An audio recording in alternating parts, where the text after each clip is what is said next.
Assalamualaikum warahmatullahi wabarakatuh. Jumpa lagi dengan saya Mas Alan di channel Radio Story. Untuk kisah kali ini masih melanjutkan dari kisah yang sebelumnya, yaitu kisah yang berjudul Pelet Orang Banten. Cerita ini ditulis oleh akun Kaskus bernama Papa Muda 099. Bagi teman-teman yang ingin membaca langsung ceritanya, nanti silakan saja kunjungi linknya yang akan saya sertakan di kolom deskripsi. Sebelum kita masuk ke ceritanya, jangan lupa untuk like, comment, subscribe channel ini dan nyalakan juga lonceng notifikasinya agar tidak ketinggalan cerita-cerita dari channel ini. Dan seperti apa ceritanya? Mari kita dengarkan.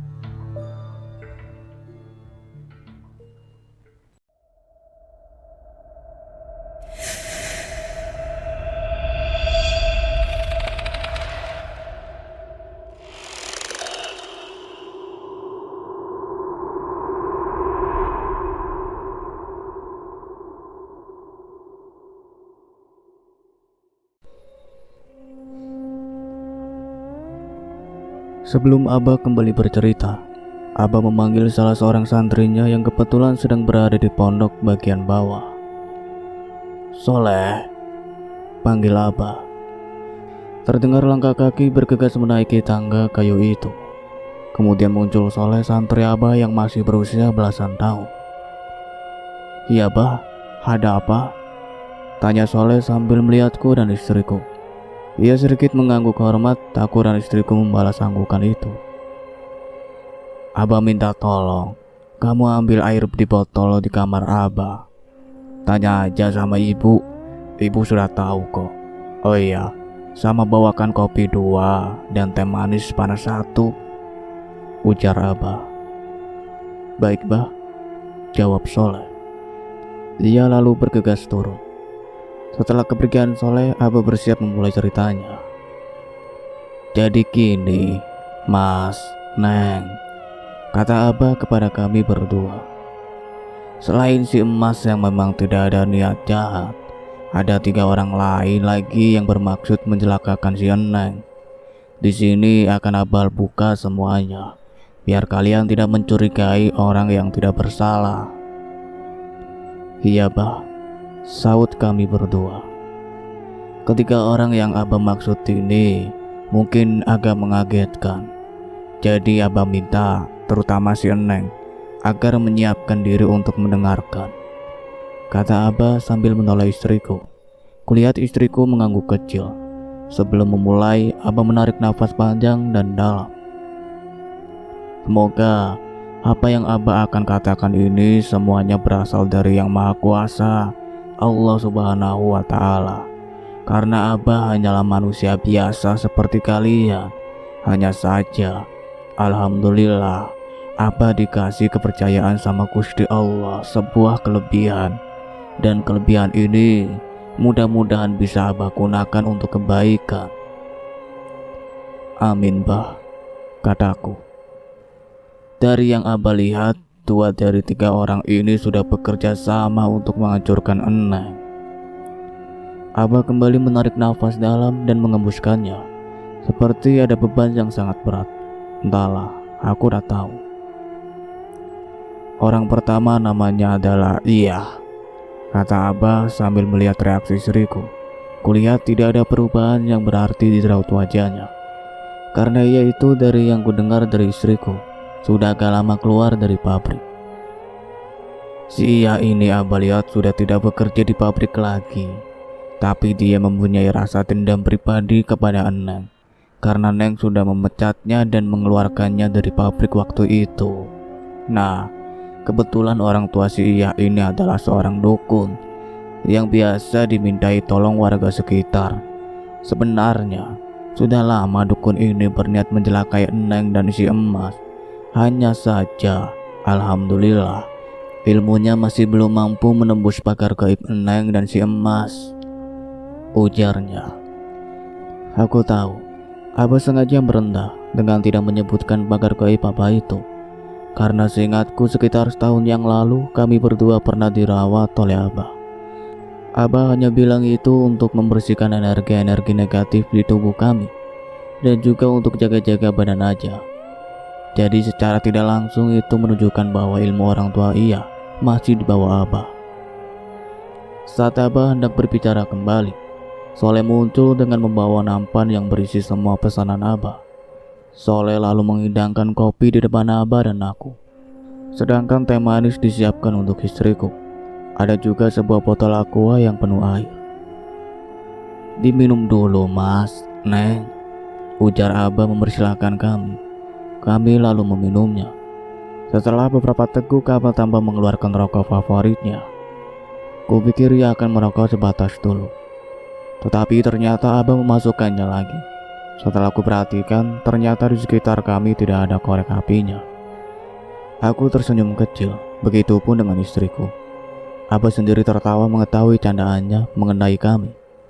Suasana agak sedikit cair dengan kelakar Abah barusan.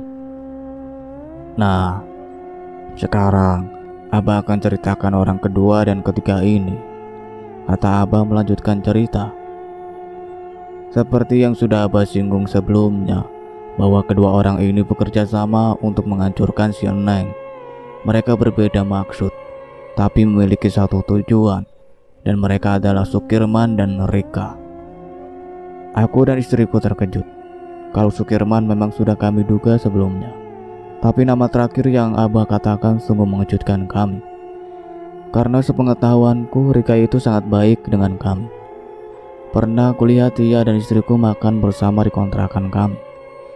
Kadang juga setiap malam minggu, Rika, istriku dan juga beberapa temannya satu pabrik juga melakukan makan seruit bareng.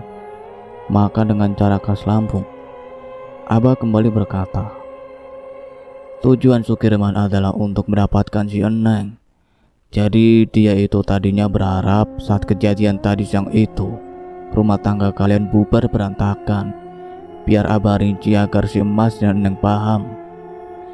Abah meneguk dulu kopinya sebelum melanjutkan perkataannya. Jadi awalnya Sukirman memang bertujuan untuk mendapatkan si Eneng, karena rumah tangga Sukirman Abah lihat sedang kacau. Jadi Sukirman berniat untuk menceraikan istrinya dan akan menggantikannya dengan si Eneng.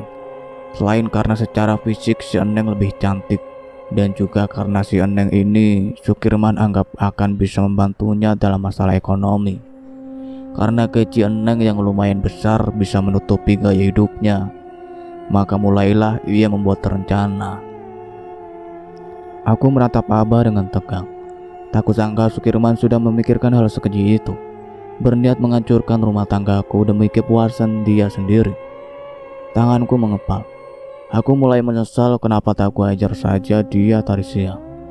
Abah seperti mengerti jalan pemikiranku barusan. Dia kembali memukul pelan dengkulku. Sambil tersenyum, Abah menggelengkan kepalanya. Aku menghela nafas, membuang segala rasa emosi yang tadi sempat masuk ke hatiku ini. Setelah melihatku tenang, Abah melihat istriku. Abah juga melihat istriku, aku juga melihatnya. Istriku duduk dengan tenang. Wajahnya meskipun terlihat masih sedih, tapi entah kenapa tak ada ekspresi apapun di wajahnya. Nantinya, setelah beberapa lama, di saat aku tanya perasaannya waktu itu, istriku berkata, "Bunda waktu itu sudah capek ya. Udah pasrah dengan semua keputusan yang akan ayah katakan. Air mata bunda juga udah capek. Jadi bunda udah lillahi ta'ala ya." Abah lalu berkata lagi, langkah yang pertama Sukirman jalani adalah ia mulai sering memerhatikan si Eneng. Karena ilmu Sukirman itu ada di kedua mata dan alisnya. Jadi dia itu berusaha untuk si Eneng melihatnya dan saling bertatap mata agar Sukirman mulai bisa melancarkan aksi peletnya. Hanya saja ilmunya itu masih tak sanggup untuk masuk ke dalam tubuh Eneng, dan secara tak sengaja bertemulah ia dengan Rika. Jantungku berdebar karena cerita ini aku yakin akan memasuki intinya. Rika sendiri iri dengan kesuksesan si Eneng, karena ia merasa kerjaannya sudah repot dan banyak, tapi gaji hanya setengah dari gaji si Eneng. Dan dia berambisi untuk menyingkirkan si Eneng dari pabrik itu, agar nantinya ia bisa mendapatkan posisi sebagai SPV. Lalu sepenglihatan Abah, Rika ini bertemu dengan Sukirman saat mereka berdua tak sengaja bertemu di sebuah tempat yang keramat saat mereka sedang tirakat untuk mencelakakan si Eneng. Aku lalu menyela perkataan Abah. Maaf Abah, tapi bukannya kalau kita ziarah atau tirakat itu untuk keperluan yang baik-baik saja. Dan tempat yang diziarah itu biasanya makam-makam wali atau orang-orang soleh? Tanya aku. Abah tersenyum. Mas, di tempat-tempat itu tidak saja berdiam ruh-ruh para wali yang diizinkan Allah untuk memberikan manfaat, tapi juga ada jin-jin kafir yang bersiap untuk menyesatkan orang-orang yang datang dengan maksud dan tujuan buruk. Mas paham kan? Aku mengangguk. Nah, para jin-jin jahat itulah yang membuat orang-orang seperti mereka untuk memuluskan jalan mereka. Jelas Abah. Lalu katanya lagi, di saat mereka bertemu dan akhirnya saling berbincang, ternyata mereka satu tujuan dan dibuatlah rencana itu di sini.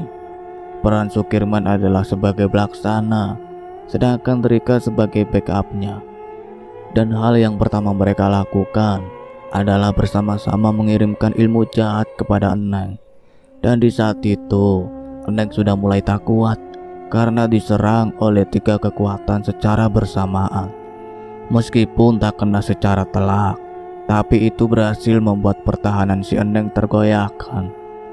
Eneng mulai merasakan sakit dan tak enak badan, sehingga Eneng mulai sering melamun. Istriku menatap Abah dengan mata sayu. Tak apa pemikiran di dalam kepalanya itu. Lalu di saat Neng mulai melemah dan sering melamun karena kurang fit saat kerja, Sukirman melepaskan jin kafir peliharaannya berupa sosok makhluk hitam tinggi dengan rambut yang lebat. Sukirman berharap kalau si Neng akan pingsan, tapi Neng masih memiliki sedikit kekuatan untuk bertahan. Tapi hal itu sudah cukup bagi Sukirman untuk melakukan aksinya yang kedua. Sewaktu Eneng lemas, Sukirman dengan cepat berusaha memberikan air yang sudah ia siapkan untuk Eneng minum. Dan dengan bantuan Rika, Sukirman bisa membuat Eneng meminumnya. Dan saat itulah pelet yang Abah katakan sebagai pelet orang Banten mulai merasuki tubuh Eneng. Aku mengangguk-angguk mengerti akan apa yang terjadi dengan istriku. Nah, setelah pelet orang Banten ini masuk, maka secara perlahan ilmu ini akan memaksa Eneng untuk terus memikirkan Sukirman siang dan malam. Nah, di saat Sukirman dan Rika sudah yakin akan ilmu itu, Rika menyuruh Sukirman untuk melaksanakan rencana terakhirnya, membuat si Mas menceraikan si Eneng. Dan caranya adalah seperti yang akan terjadi siang ini. Sukirman sengaja menutup pintu di saat ada yang melintas, sehingga orang yang melintas itu bisa menjadi saksi bahwa Eneng telah memasukkan laki-laki lain ke dalam rumah, dengan harapan bisa menggugah kemarahan si Emas, sehingga si Emas akan menceraikan si Eneng. Lalu keuntungan bagi Rika adalah setelah nama baik Eneng tercemar di lingkungan pabrik, akan dengan mudah bagi Rika untuk menghasut orang-orang pabrik, terutama atasan-atasan di pabrik. Setelah bukti cukup, maka Eneng pasti akan dikeluarkan dari pabrik itu. Lalu bila rencana itu berhasil, bukankah istriku tidak bekerja lagi? Dan otomatis istriku tidak memiliki penghasilan seperti yang Sukirman pikirkan, kataku. Tidak Mas, Sukirman tahu kalau si Eneng sudah ada penawaran di pabrik lain, bahkan dengan gaji yang lebih besar. Jadi nantinya setelah si Eneng dikeluarkan dari pabrik yang sekarang, maka Sukirman akan membuat Eneng masuk ke pabrik barunya nanti. Jadi tujuan Rika tercapai, keinginan Sukirman juga terkabul. Itulah pemikiran mereka. Abah tersenyum. Lalu lanjutnya, hanya sayang mereka salah memperhitungkan sifat si Emas, dan mereka juga lupa kalau Yang Maha Agung tidak akan membiarkan kejahatan mereka itu berjalan lancar. Nah, sekarang Abah sudah menjelaskan semuanya sama Emas. sekarang Mas bisa mengambil keputusan yang Mas anggap tepat dan baik. Abah mengakhiri penjelasannya, dan kini ia memintaku untuk mengambil sebuah keputusan. Sebuah keputusan yang kini ku yakini paling baik bagiku dan juga istriku. Setelah aku pandangi wajah istriku yang masih saja menunduk, aku lalu berpaling ke Abah. "Bah, boleh saya berbicara sekarang?" tanya aku. Abah mengangguk. "Bun," panggilku kepada istriku yang masih duduk terpekur. Ia menoleh melihat ke arahku. "Apakah yang Abah katakan tadi ada benarnya?" Istriku terdiam sejenak, lalu ia mengangguk.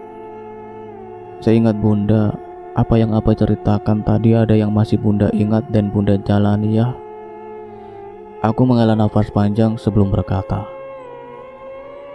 "Baiklah." Setelah ayah mendengarkan penjelasan dari Abah, dan setelah ayah pikirkan dengan baik, semuanya masuk akal dan ketemu benang merahnya.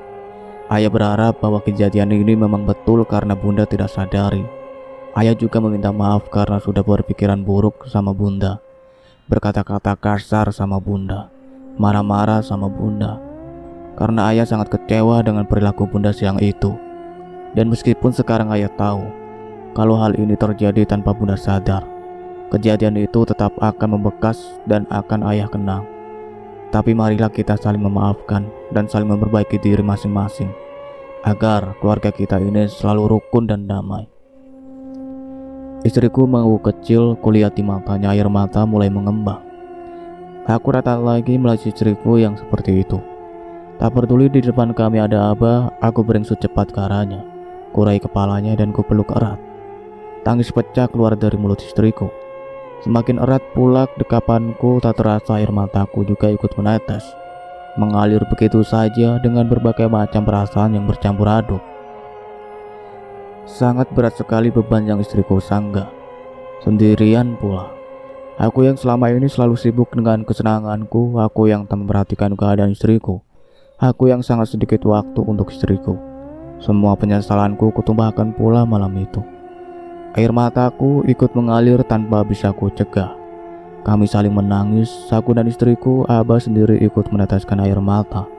Tapi itu semua adalah air mata kebahagiaan.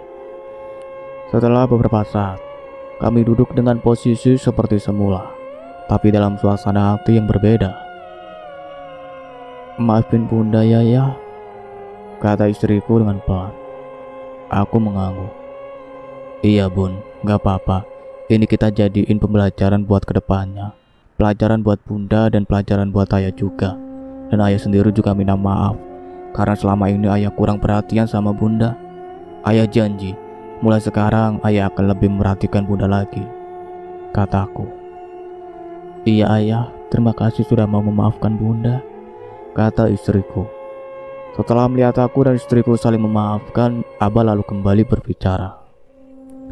"Alhamdulillah, permasalahan keluarga kalian sudah selesai.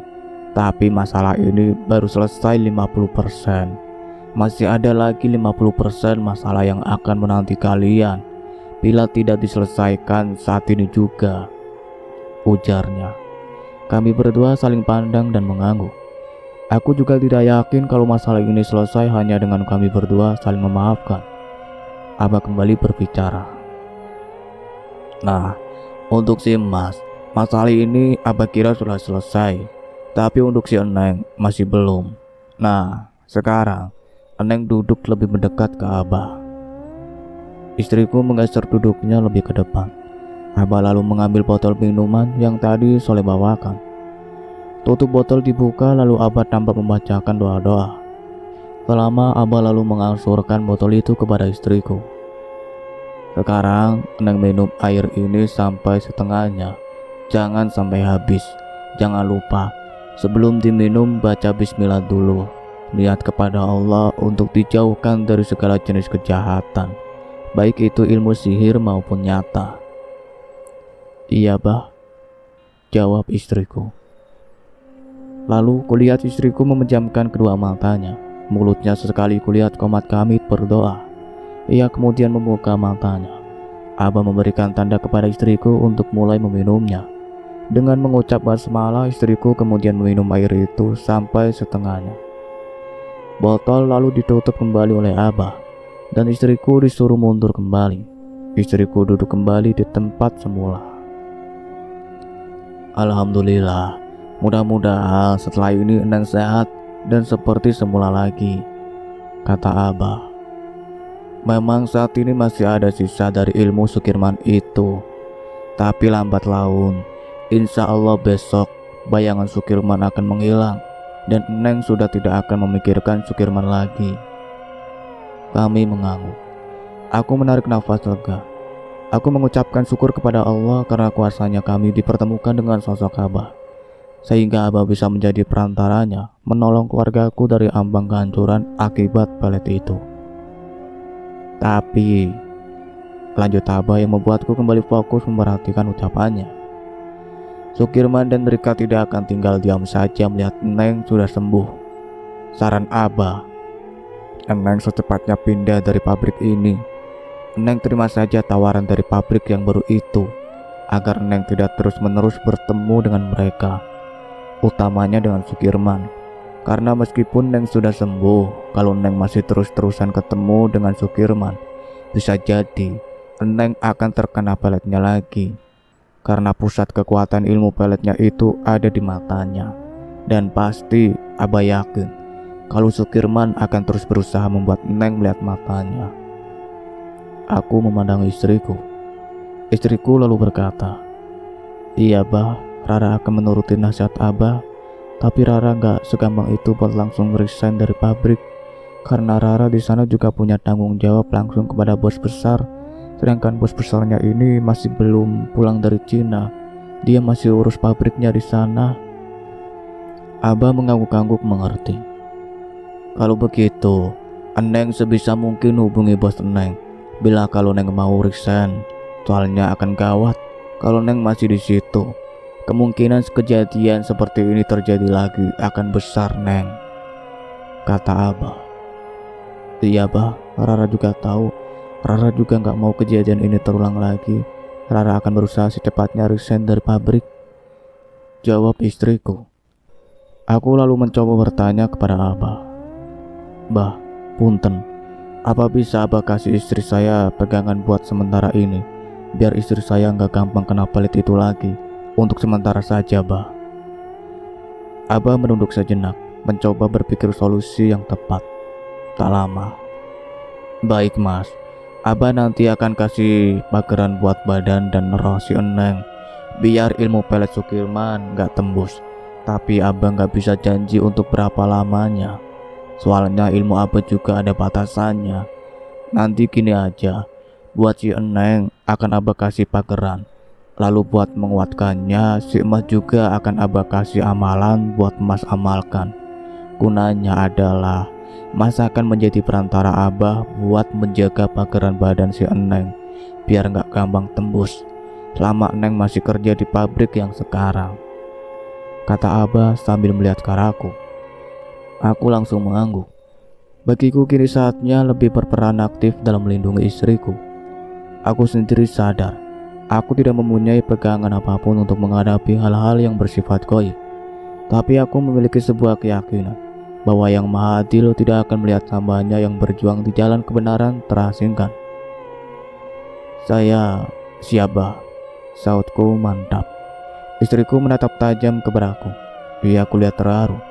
Aku yang selama ini selalu menolak segala hal yang berbau gaib, kini terpaksa harus menerimanya demi keselamatan keluarganya. Ya sudah, kalau gitu nanti Abah akan siapkan dulu semuanya. Eneng sama si Mas pasti belum sholat isya kan? Nah, sambil menunggu Abah, kalian berdua sebaiknya sholat isya dulu. Sekalian makan malam ya. Si ibu sudah menyiapin makanan tuh di bawah, kata Abah kepada kami. Iya Bah, sahut kami. Setelah itu kami bertiga segera turun ke bawah. Aku dan istriku lalu sholat isya. Setelah selesai apa yang Abah katakan benar. Ibu sudah menyiapkan makan malam bagi kami berdua. Abah sendiri masuk ke dalam sebuah kamar khusus. Hampir tengah malam Abah baru keluar dari kamar itu. Aku dan istriku sudah menunggu di pondokan di lantai 1. kami duduk di atas tikar menunggu kedatangan Abah. Jam 12 malam lebih sedikit, Abah baru keluar dari kamar pribadinya. Kulihat Abah keluar sambil membawa sebuah kertas dan sebotol air mineral ukuran besar. Abah kemudian duduk di depan kami. "Alhamdulillah, Abah sudah selesai," kata Abah. "Sekarang Eneng maju duluan. Sini, berdekat ke Abah." Istriku maju dan duduk di depan Abah. Abah lalu mulai membaca doa-doa khusus. Setelah selesai, Abah lalu meminta istriku untuk balik badan. Setelah istriku memunggungi Abah mengangkat tangan kanannya di atas kepala istriku, tepat di umbun-umbunnya. Lalu tangan kiri dengan memegang tasbih didekatkan di punggung istriku. Lalu dengan perlahan, tangan kiri Abah mulai bergerak ke atas dari bawah sampai di dada. Dari dada lanjut ke tenguk. Sebuah gerakan itu berhasil aku ikuti dengan baik, juga aku amati reaksi istriku. Istriku tetap diam dengan mata terpejam dan tubuh yang duduk tegap kembali ke Abah. Setelah tangan kiri Abah sampai di tenguk, tangan kanan Abah seperti disentak keras ke atas. Tangan kanan itu menggenggam erat, seperti mencabut paksa sesuatu yang tak kasat mata. Istriku juga seperti tersentak ke atas. Keringat muncul di sekitar dahi istriku. Tapi anehnya, meskipun seperti disentak dengan keras, istriku masih dalam keadaan mata terpejam. Setelah aku perhatikan lagi, aku terkejut. Ternyata tubuh istriku itu mengambang. Tubuhnya yang masih bersila melayang sekitar 1 jengkal dari tikar pondokan. Aku langsung melihat Abah, dan Abah juga sedang menatapku tajam. Mungkin Abah mengerti akan keterkejutanku. Ia lalu berbicara dengan nada pelan, hampir berbisik malah. "Mas tenang saja, yang buat istri Mas melayang ini bukan istri Mas sendiri, tapi Abah dengan izin Allah Ta'ala. Karena untuk mengobati pelet ini caranya ya seperti ini Mas. Tubuh si Eneng harus tidak bersentuhan dengan benda yang berasal dari alam kita. Kalau bahasa gampangnya, si Eneng ini sudah ada di alam lain, hanya wadahnya saja yang terlihat." Aku hanya melongo mendengar ucapan Abah. Otakku langsung mencoba berpikir dan mencerna semua perkataan Abah itu. Dengan sedikit pengetahuan tentang hal-hal gaib, aku mencoba mengotak-atik maksud ucapan Abah. Di dalam pikiranku, Abah saat ini sedang menyembuhkan istriku dengan cara memasukkan roh atau apapun itu ke dalam alam gaib. Hanya saja wadak atau tubuh istriku masih berada di alam kami. Dan setahuku, alam gaib itu keberadaannya hanya 1 jengkal dari atas tanah alam kita. Itu yang kudengar dari bapakku dulu. Apa mungkin istriku kini sedang berada di alam gaib? Entahlah. Di saat aku tengah sibuk berpikir, Abah kudengar berbicara perlahan kepadaku. "Mas?" Iya Bah," sahutku gagap. "Mas mau bantu istri Mas?" tanya Abah lagi. Kedua tangan Abah masih di posisi semula. Aku mengangguk. "Apapun akan saya lakukan untuk kesembuhan istri saya, Bah," jawabku dengan tegas. Namun dengan sedikit was-was karena aku merasa aku akan bersentuhan dengan sesuatu yang tak kuinginkan. Abah tersenyum. Ia lalu berkata, "Mas sekarang temui Soleh di pondok kecil di belakang rumah Abah. Ajak dia untuk menemani mencari daun bambu yang bergoyang sendirian." "Ah, maksudnya Bah?" tanyaku dengan jantung mulai berdegup dengan kencang. "Iya, ajak Soleh buat bantu Mas cari daun bambu yang sedang bergoyang sendirian. Abah lihat daun itu ada di kebun Abah. Mas nanti sama Soleh pergi jalan kaki aja, dekat kok," kata Abah, dan juga dengan disertai senyuman. Bagiku bukan masalah jauh dekatnya jarak, tapi daunnya. Kenapa pula Abah mau daun bambu tengah malam begini? Sudah gitu daun itu harus yang sedang bergerak-gerak sendirian lagi. Dan kenapa harus daun bambu? Pohonnya sendiri sudah punya reputasi mengerikan sebagai tempat bersemayamnya itu. Semua ini gara-gara si kampret Sukirman, kurutuku dalam hati. Tapi mau bagaimana lagi? Ini perintah Abah, dan aku yakin Abah sudah memikirkan untuk apa daun itu nantinya. Kulihat tubuh istriku yang masih mengambang di atas tikar dan juga masih dengan kedua matanya yang terpejam. Kulihat di wajahnya ada kerutan-kerutan tipis tanda usianya yang sudah tak lagi muda. Kubayangkan penderitaan istriku di sana. Sungguh-sungguh sangat kasihan sekali rasanya. Aku harus kuat demi istriku dan demi keluargaku seluruhnya. Masa nyari daun bambu aja takut. Setelah aku berhasil mensugesti diriku sendiri dengan keberanian, aku lalu berpamitan dengan Abah. Sebelum melepas kepergianku, Abah berpesan, kalau daun bambunya yang bergoyang sudah ketemu, langsung ambil pakai tangan kanan. Ingat mas, tangan kanan. Baca bismillah dulu ya. Kuah tertua berzikir di dalam hati. Lalu satu lagi, jangan pernah mas menengok ke atas karena daun itu Abah lihat sejajar tingginya dengan kepala mas. Sekali lagi ingat, jangan sesekali melihat ke atas, katanya. Aku mengangguk. Aku segera melangkah ke belakang rumah Abah. Di sana terdapat 2 pondokan kecil khusus bagi santri-santri Abah. Satu pondok berdiri di belakang rumah Abah, tepat di belakangnya. Sedangkan satu lagi agak jauh dari rumah Abah, tapi masih dalam satu lingkungan rumah Abah. Aku pergi ke pondokan yang menempel dengan tembok belakang rumah karena di sana biasanya Soleh tidur. Dan benar saja, saat aku akan naik ke pondokan, Soleh kulihat masih duduk di dalam pondokan sambil mengaji.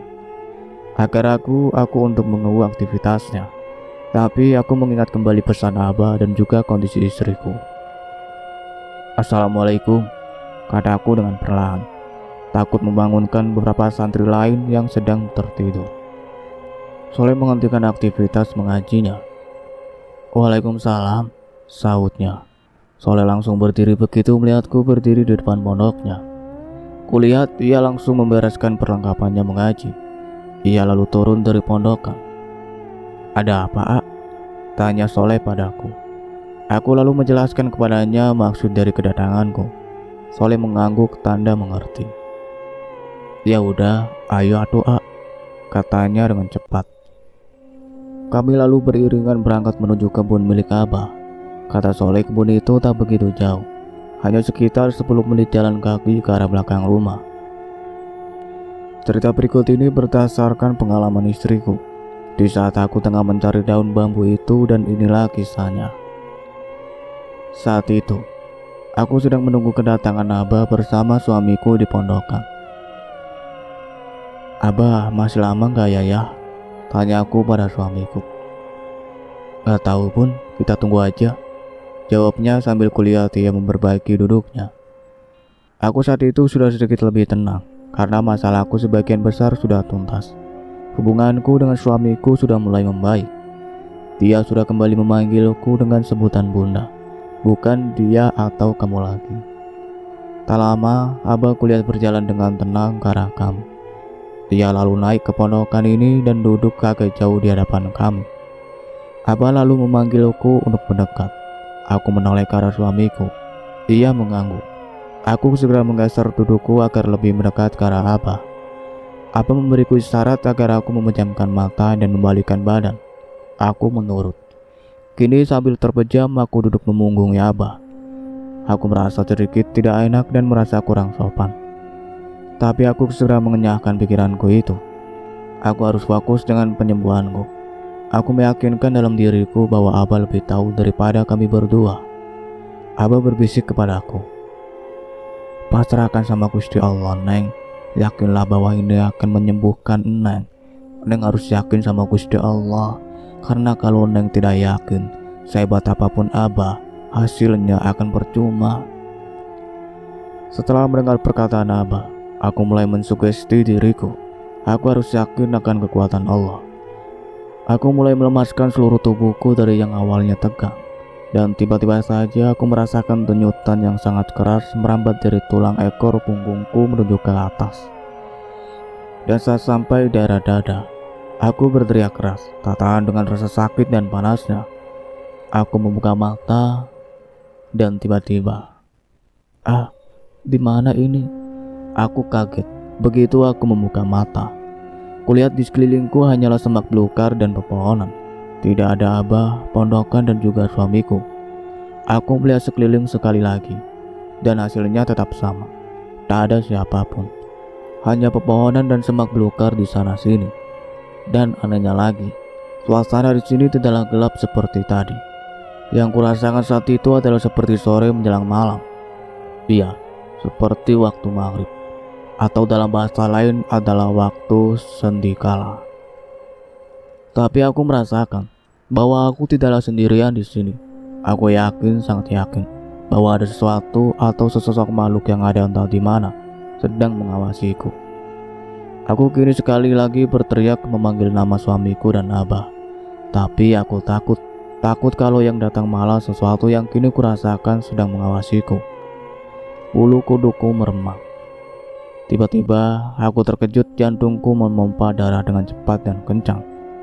Sebuah suara memecahkan keheningan yang kurasakan. Aku takut, sangat takut. Aku ingin sekali menangis, tapi sekali lagi aku merasakan keanehan. Air mataku tak mau keluar. Hanya perasaan saja yang keluar, tapi tak ada air mata. Tiba-tiba, sekali lagi ku dengar suara itu. Bunyi seperti kaki yang tak sengaja menyerempet dedaunan kering di atas tanah. Aku langsung meluapkan rasa tangisku. Aku kini mulai memikirkan rasa takut yang semakin kuat. Aku harus bersembunyi, tapi di mana? Di saat aku sedang bingung, terdengar sebuah suara yang sangat kecil berdenging seperti suara nyamuk yang melintas di waktu malam saat kita tertidur. Tapi itu bukanlah suara nyamuk. Suara itu ternyata suara Abah. Iya, suara Abah. Aku bisa mendengar suara Abah di sekitar telingaku walaupun sangat kecil. Neng, lari dari situ, jalan lurus, jangan belok-belok. Nanti Neng akan menemukan sebuah goa. Neng masuk. Tapi suara Abah terputus karena konsentrasiku terganggu dengan suara yang lain yang lagi-lagi terdengar. Dan suara ini semakin jelas, pertanda pemilik suara itu semakin dekat denganku. Aku mencoba berkonsentrasi lagi, tapi suara Abah sudah hilang. Tak menunggu lama, aku segera mengikuti perkataan yang kuyakini berasal dari Abah. Aku berjalan lurus. Aku bukan berjalan tetapi berlari lurus ke depan. Saking takutnya, aku berlari lurus menerobos semak belukar yang menghalangiku. Baju dan celana yang kukenakan mulai ada yang robek dan kotor. Tapi aku tak memperdulikannya. Aku tidak akan berhenti sebelum berhasil menemukan goa yang Abah katakan. Di saat aku berlari, aku lalu berhenti karena menghadang 3 pohon besar di jalur lintasanku. Kalau aku memaksa maju, tak mungkin karena pohon-pohon itu tumbuh sangat rapat.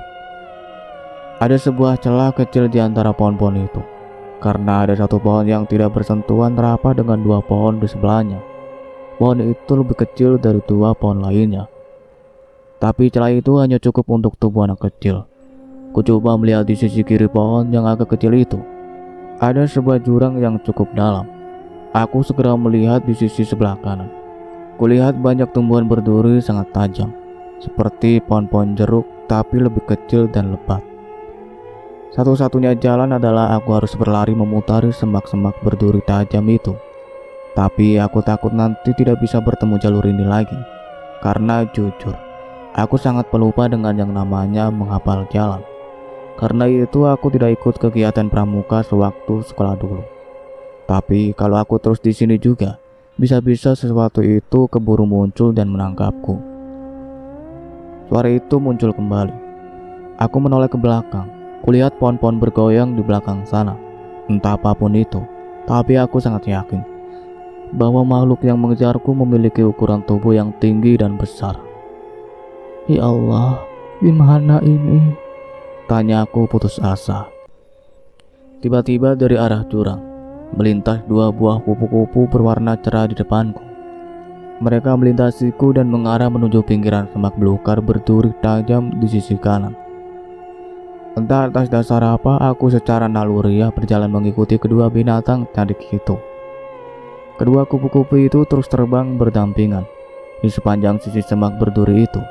Mereka mungkin seperti menyuruhku untuk mengikuti mereka. Karena saat aku agak menjauh, salah satu kupu-kupu yang ukurannya lebih kecil itu akan terbang rendah mendekat ke arahku, lalu terbang menjauh lagi di mana kupu-kupu besar itu terbang. Aku terus mengikuti mereka, sampai di mana aku menemukan sebuah jalan yang agak lapang, di mana semak-semaknya sudah tidak berduri lagi. Aku memandang kedua binatang itu, kulihat mereka terbang melintasi semak-semak tersebut. Aku mengikutinya, dan seperti yang kuduga, kedua binatang itu kembali terbang seperti memutari semak-semak ini. Aku gembira melihatnya, karena ternyata aku tak sendirian. Ada sesuatu yang membantuku untuk menemukan jalan ini.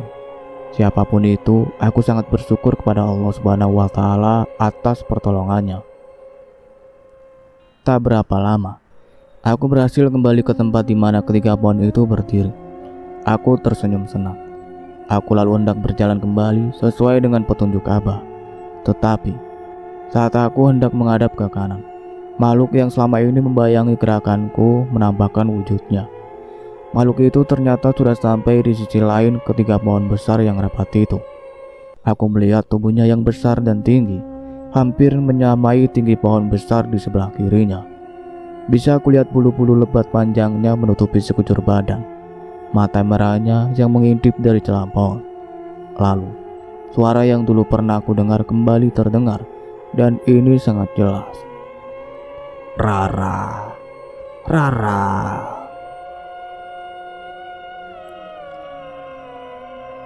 Cukup sekian ceritanya sampai di sini, nantikan kelanjutan ceritanya.